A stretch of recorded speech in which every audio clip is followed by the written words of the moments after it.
morning, as Arthur has already mentioned, it is the 10th anniversary of September 11th. And as a preacher, I stopped to think back.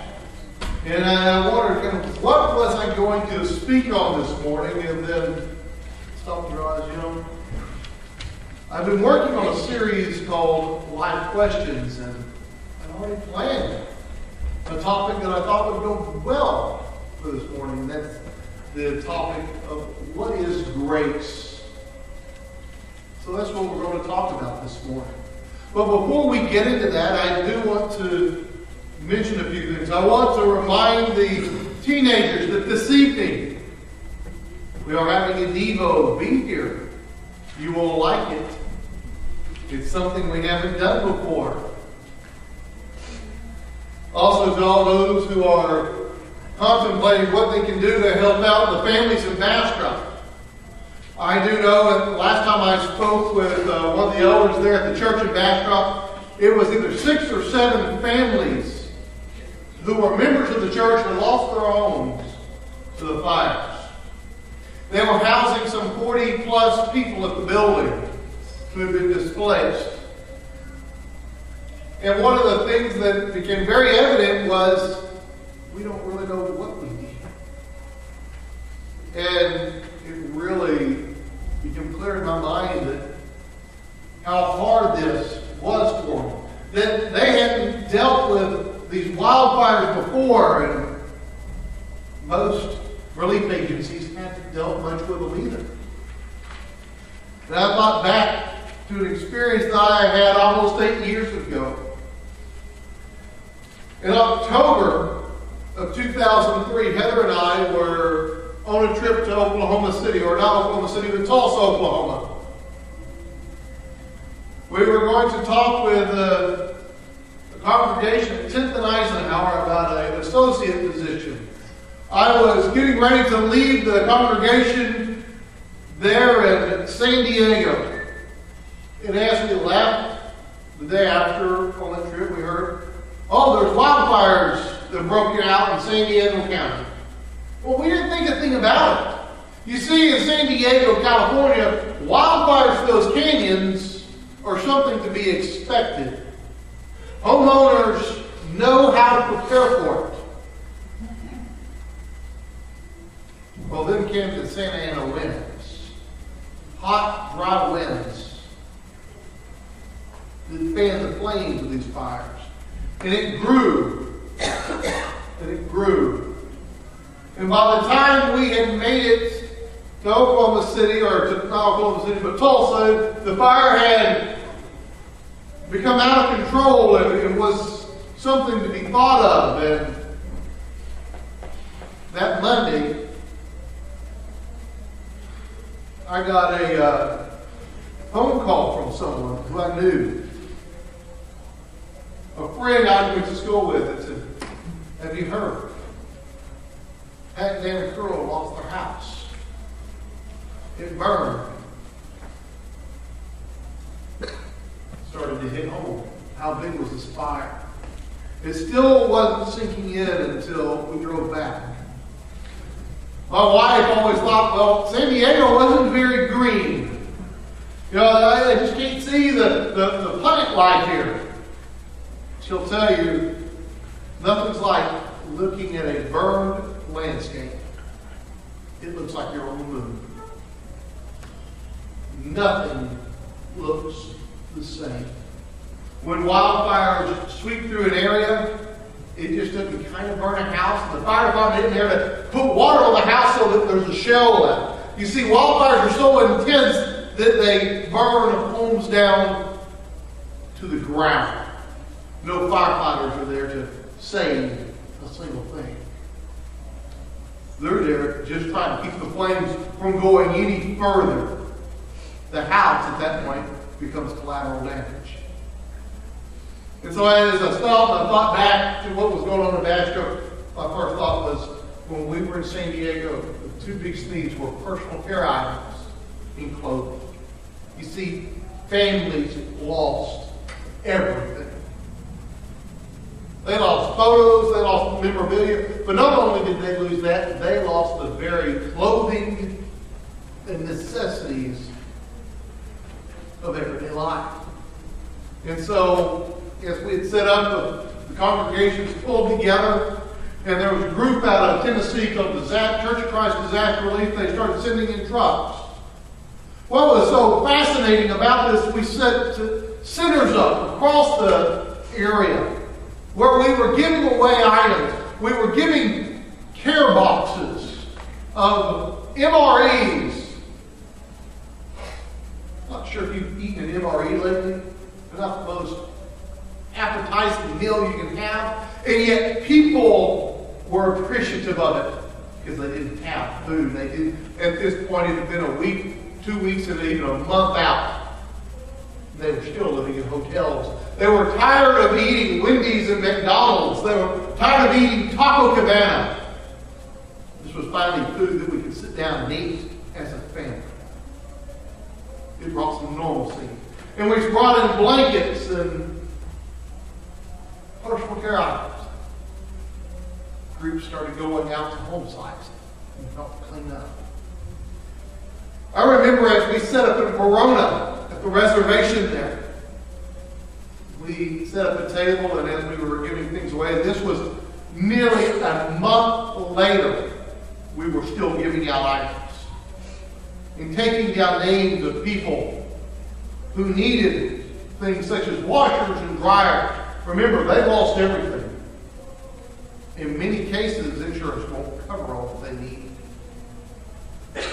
And we were taking down needs, not wants, not desires, but true and actual needs of people. And there was this expression from so many of them. Why? Yeah, we understand churches are out there and they help with a little bit of stuff, and I want to leave them. You don't want to help. Why? Why are y'all out here?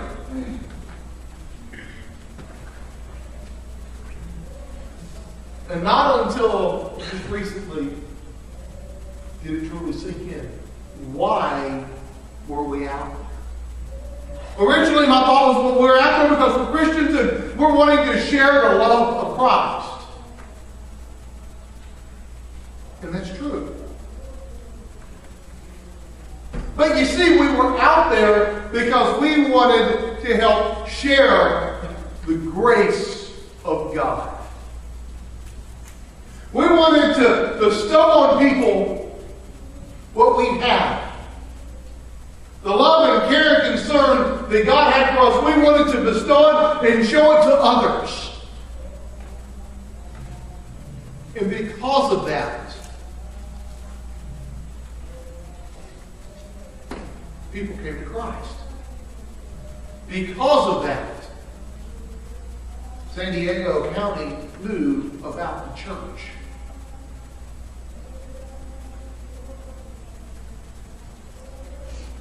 You see, grace is an important and powerful thing.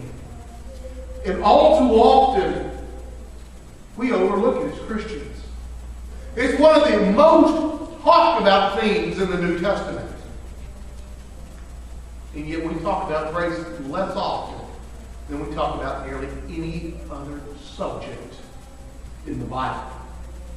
But it's one of the most often talked about. It's not only one of the most often talked about, it's one of the most often demonstrated in parable and in lesson.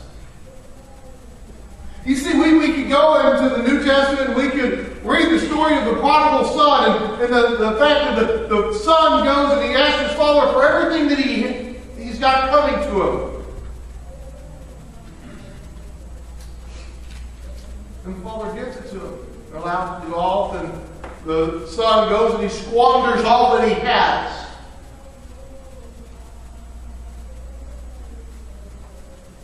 And when he realizes what he's done, he realizes his servants of his father do better than he does.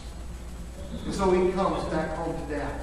Not to be a son, but to be a servant. And yet his father takes him back in. The story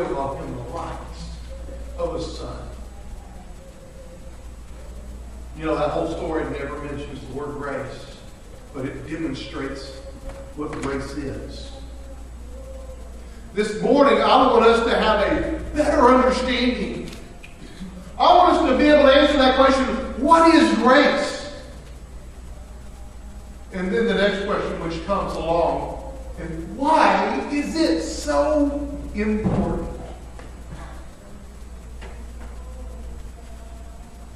And then later, we're going to answer the question personally for ourselves. Why do I hide from it? You turn with me to the book of Ephesians, in the 2nd chapter, and the 8th verse. We'll read. He says, "For by grace you have been saved through faith, and that not of yourselves, it is the gift of God, not of works, lest any man should boast. For we are his workmanship, created in Christ Jesus for good works, which God prepared beforehand that we should walk in them."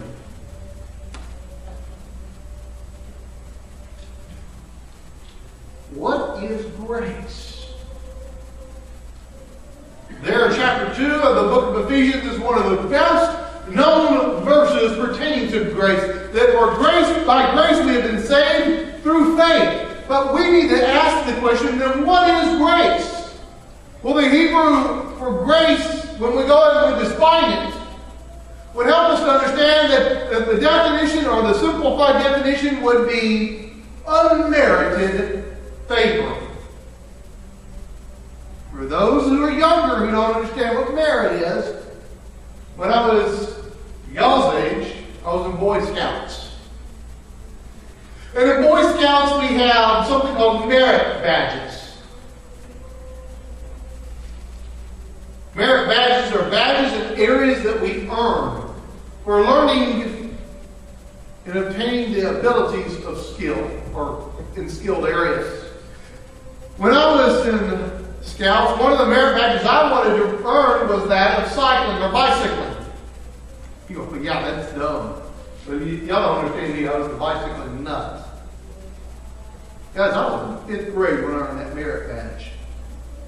And that merit badge basically said you had to compete or complete so many 10-mile bike rides. Guys, that's nothing.